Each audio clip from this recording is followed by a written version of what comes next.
welcome to another week reading through the Jesus Storybook Bible.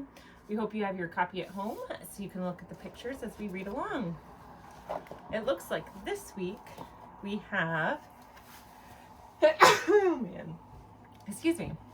a little girl and a poor frail lady.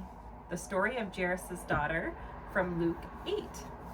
It says, there was once a little girl who didn't get out of bed one morning or the next or the next. In fact, she didn't get out of bed for a whole month.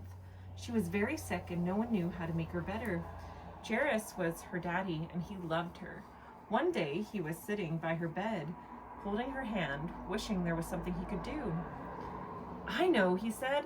He jumped to his feet, put on his coat, kissed his daughter, and ran down the steps, past the servants, out of the house, through the gates, along the road, into the town, up the steps, and into the temple.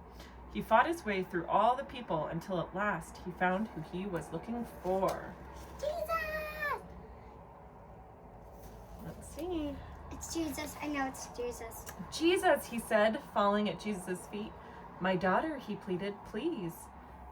But he didn't need to beg, because before he'd even finished his speaking, Jesus reached out his hand and helped him up. I'll come at once, Jesus said. Jairus' eyes filled with tears. Jesus was coming. It would be all right. In those days, of course, they didn't have ambulances, so they had to go by foot. Jesus' helpers knew that he would heal the sick girl, but they must hurry. If Jesus didn't get there soon, it would be too late. There he is going up all those steps. But everyone was in the way, hustling and bustling, jostling and pressing, pushing and shoving, squishing and squashing.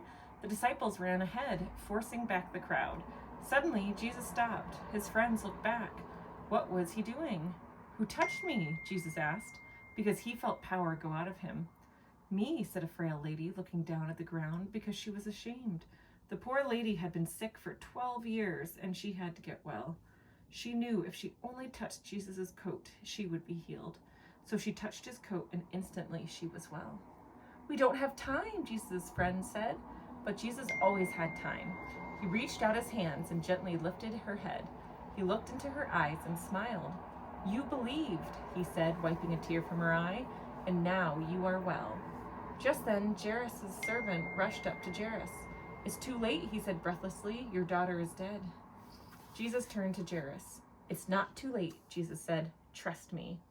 At Jairus' house, everyone was crying, but Jesus said, I'm going to wake her up. Everyone laughed at him because they knew she was dead. No, they're lying.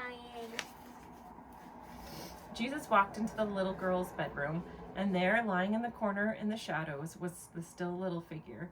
Jesus sat on the bed and took her pale hand. Honey, he said, it's time to get up. And he reached down into death and gently brought the little girl back to life. The little girl woke up, rubbed her eyes as if she'd just had a good night's sleep, and leapt out of bed. Jesus threw open the shutters and sunlight flooded the dark room. Hungry? Jesus asked. She nodded. Jesus called to her family, bring this little girl some breakfast. Jesus helped and healed many people like this. He made blind people see. He made deaf people hear. He made lame people walk. Jesus was making the sad things come untrue. He was mending God's broken world.